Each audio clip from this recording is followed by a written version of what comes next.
He's the next face of the league. And I told him that is your goal. You have that opportunity to be the face of this league. I believe myself and know that the work that I put in, I just want to play at an MVP level. Jayson Tatum. Dog. Killer. Dog. Hell yeah. He got a lot of Kobe in him, too. Yeah, you can tell he was working with Kobe in him. Like, he reminds me so much of Kobe. That's why when we talk about what kind of trades should the Lakers make, but there's so much of that in the way he plays, and he put on size and frame now. His game's just built to be one of the best. I've been in the league for 13, 14 years, and I started to tally mark, the matchups, and series, and the players that I played against. And when I had conversations with my friends, I'm like, I had series against Kobe, LeBron, Tim Duncan. Jayson Tatum is in that conversation now because he's that elite level of player already at 23, and I'm like, all right, I can see where this going. You know what I'm saying? So it was an honor to play against him. Jayson Tatum's effort on defense is noticeable, like you see it. Like, it's not discounted. Or you say, oh yeah, he made a good play, it was at the end of the game, blah. No, he's making defensive play after defensive play. They on steam mode. He's super tough, man. You can tell the game was slowed down for him. The way he picks and chooses his spots and how he kind of manages the game. He's shooting the ball a lot better from the perimeter. But when that game slows down, I don't know if it's 4 or 5 years in, whatever he is, that's when you become lethal. With your skill set, his size, he's a supreme talent. He knows what's gonna happen before it happens. For example, in a pick and roll, he knows a guy probably about to switch or show, and he already have in his head, what he gonna do? I saw him split the show and go down middle and get a dunk. And then he was like, all right, I know I'm about to get a switch right here. Cross his man over, find a man for three. Jayson Tatum, guarding him the whole playoffs, he's shifty with it, so he got long arms too. Yeah. So you don't want to give up the three, because he can get hot, and that's how they team get going. But he's just so good off the dribble. Yeah. He give you 5 or 6 dribbles, hesitations, and then he's so long get to the cup that he can finish over bigs. He's a tough cover, and being asked to do so much is only gonna make him better. For us to even have a chance to win this game, you got to score a high number of points for us. And he went out there and made it a point after game 2 to be aggressive to the rim, to get to his spot. I respect him. He made a jump last year from a star to a superstar, first-team All-NBA, MVP candidate. He's probably the leading MVP candidate right now this season. He's just locked in, kind of just allowing our spacing to let him unlock that new level in his game. He's so talented that I feel like he could do anything he wants on the court, finishing around the hoop. I feel like a lot better this year. I think he added a little bit better floater and stuff like that, which has really unlocked all the rest of his game. So every year, I feel like he's gotten better. We're the same draft class, so every year he's improved something, whether it's threes or whatever it might be. So just finding new ways to score, new ways to impact winning. He does it on both ends of the floor. All 5 guys on the floor, making him work for every single shot attempt that he gets, keeping him off the free throw line. He got a lot in his bag, though, when it comes to posting up, shooting a 3, handling it in pick and roll. It's going to be a complete team effort. It's not going to be on just Tuck. It's not going to be on just me. It's not going to be on just Bam. Everybody going to have to key in on him. The first thing I saw out of him is how patient he was offensively to let defense settle, to see what the defense is giving him, and then I'm attack like this. And then he had a shot. If they took the baseline away, he had a fade. If they took the baseline and he had to come back middle, he had a shot for the middle. He had a shot for every part of the defense in which they threw at him. And then in times where he didn't want to make the shot, he made the extra pass. And that, to me, set the tone. He's a 3-level scorer. He can shoot the 3, the mid-range, or he can put you in the post and get inside. And so I'm seeing all those things. But I saw that young. But the difference is now, he's a lot stronger at getting to the rim, taking the contact, going strong, getting to the line. And that was the one thing he didn't do early in his career with his athleticism. He didn't get to the line enough, and now he's doing that more consistently. And I think that's the biggest difference in his growth. It just makes it easier for me and the rest of the guys just to have freedom, have space, and have that creativity to do what we want to do and still get his numbers. And all he cares about is winning. So So it's cool to play for a guy that don't care about his numbers, even though he's putting up ridiculous numbers.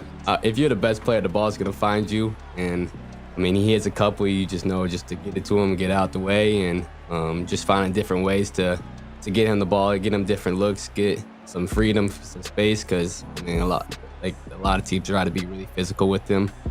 So just trying to find different ways to get him that space, to get him that freedom to do what he does best. But I always tell him, Jay, you are the face of this league, bro. You have that opportunity to be the face of this league. This is your league, bro. Like, you already playing at this elite level. You need to be getting your name into these MVP talks every year. Like, because you have that ability. Like, that's his projection.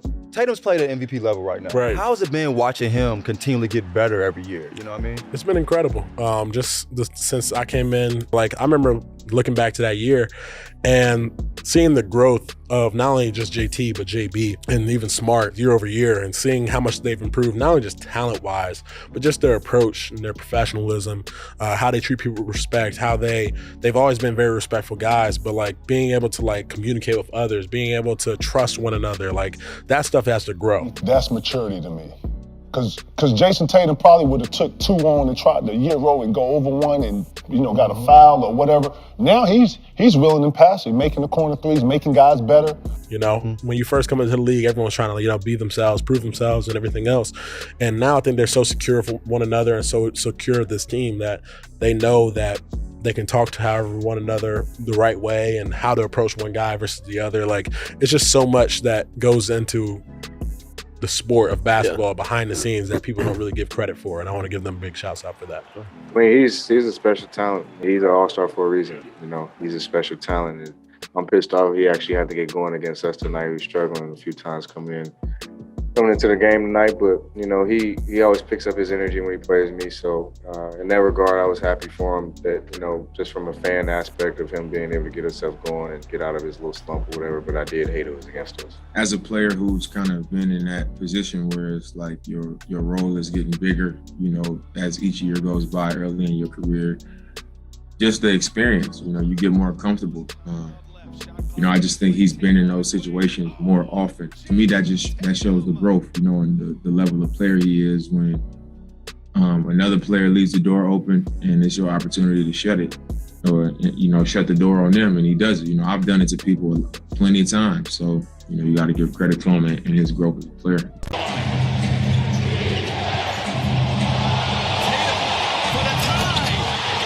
Yeah. I mean, this wasn't the first time I was on Tatum highlights, so it won't be the last, I'm sure.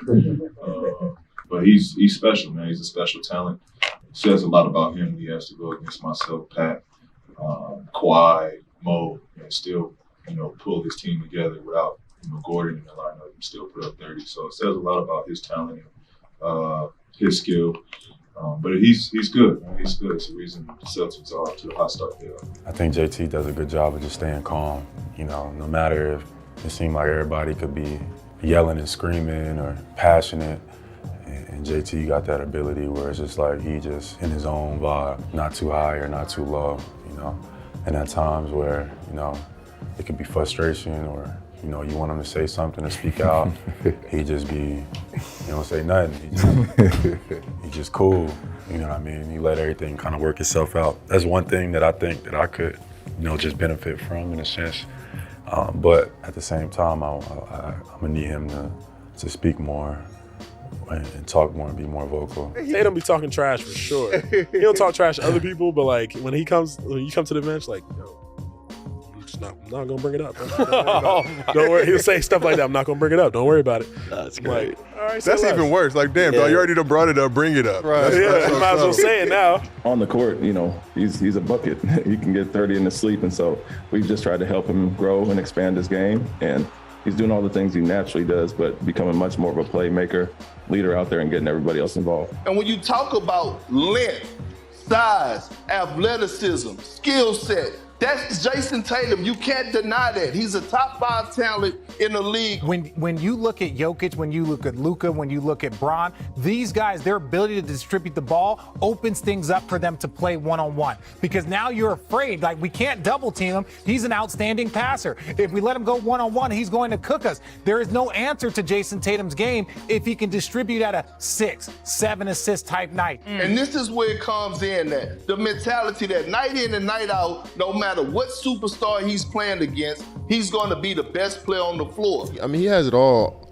you know, scoring-wise, going to the cup, turnaround jump shots, either shoulder, off the dribble. He could play playground style. I think Tatum got it all. And I think after last year's playoffs, he surpassed Kevin Durant. I'm taking Tatum over KD after last year's playoffs. Him going against Kevin Durant was like a passing of the torch. I just think Tatum today has passed KD. Even on the team, like obviously, you know, on our team, the USA team, KD was the guy. But you can see, like, next up is him. And there were games where K lent to him like, hey man, come on now, like you gotta take it now. And clockwork, boom, boom, boom. And I'm just like, yo, this dude got it, man. They're the best duo in the league, in my opinion. I think so too, and I'm a Lakers fan. JT, in my opinion, has been the MVP from the start of the season. Like, he's been that electric of a player. And then JB's playing at all-NBA level. These guys, like, when you look at JB, he's been doing stuff that if he was on his own team, he'd be averaging, what, 30 plus? Mm-hmm. Yes. Same way JT, like, they were each on their own team, and they're doing this stuff together. But, like, these two have been playing at such a crazy level that you have to, like, give them that credit and that deserve. And if they keep it up, I think they both deserve to be not only just the MVP, but also All-NBA team, both. Yeah. This really reminded me low-key of like a baby Pippen and Jordan. Like, no lie. Like, with the athleticism they got on the wing. It's always been a dream of mine. It's like an honor to even be mentioned or thought of, you know, the idea of me winning MVP. But that was not like a goal of mine coming into the season. You know, I wanted to play at an MVP level, meaning that playing great basketball, being efficient, and being on one of the best teams.